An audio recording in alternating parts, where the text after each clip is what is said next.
Thank you, Mr. Chairman, and thank you for allowing me to wave on. By the way, I love when we tell only half the story. Mr. Trumka, who obviously, is just super important to folks here, came out afterwards and clarified his comments and said that we are not coming to take anyone's gas stoves away.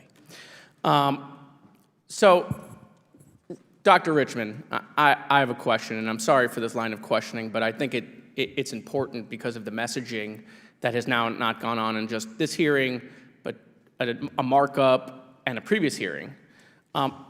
When are you coming to take my gas stove away? And will I get a 4-hour window, like when Comcast comes to my house or the power company? Because I just want to be home when it happens, because I have a dog and I don't want him to be let out by accident. So can we schedule that now? When are you coming? I'm sorry for laughing, but I have 2 dogs and chickens, so it's, okay, we're not coming. Okay. We're not coming. So I think this whole thing is kind of a program that's been around forever, right? We see it in stores. It's called Energy Star, right? It has to do with, making sure appliances are energy efficient. And by the way, not to, bring up Donald Trump, but he's in the news again today because he got a target letter from the Department of Justice on January 6th. But in 2019, Donald Trump proposed to lawmakers to switch the burden in his budget, from federal funding of the Energy Star program away from the federal government, and he wanted to switch that burden onto companies. He wanted companies to pay a fee. And the company said, well, if we have to do that, that's going to drive the price of appliances way up. And so when I hear my colleagues talking about appliances being more expensive, I didn't hear them come out and say that Donald Trump was trying to do that when he was trying to, in his proposed budget, switch the burden to companies, which would have made appliances more expensive. What I don't understand is, aren't we really just talking about innovation, Dr. Richmond? I mean, isn't this really just about innovation, that as appliances get better and smarter, they can hook up to Wi-Fi now, right? Aren't we just talking about, when we talk about efficiency, that's really what we're talking about. We're talking about innovation.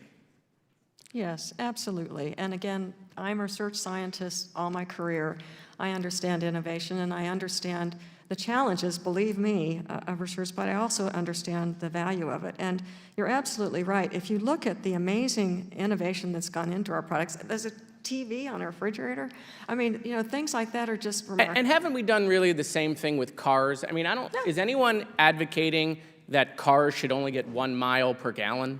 I mean, I think I kind of heard that earlier, by the way, that, if we make cars more, I mean, come on, we've made cars more efficient. Did we ban cars? No, the industry now make engines that can go more miles per gallon, right? And that's what this is also. This is more miles per gallon, meaning you're going to get more out of your appliance with less, meaning less power. Right? And that's what we do. We get more out of our engines with less fuel. That's it.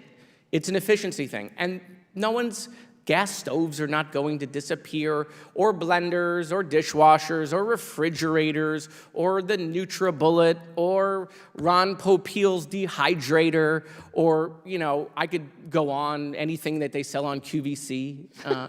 None of this is going to disappear. It's just going to get more efficient. And I don't know why anyone on the committee here is against innovation. It doesn't seem right to me. I think it would make more sense, quite frankly. It would be great if we had a hearing more on supply chain, right? Because I don't know if anyone's had a microwave or a dishwasher or a refrigerator go down. Sometimes it takes weeks to get parts because those parts aren't made here.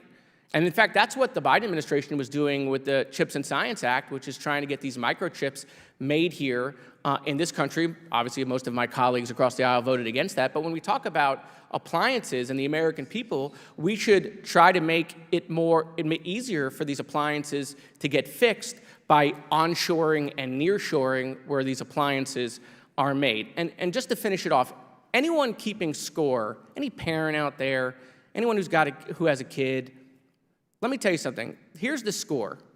Gun violence hearings in the 118th Congress, 0. Gas stoves, 3. That's all you need to know about what's happening in the 118th Congress. I yield back.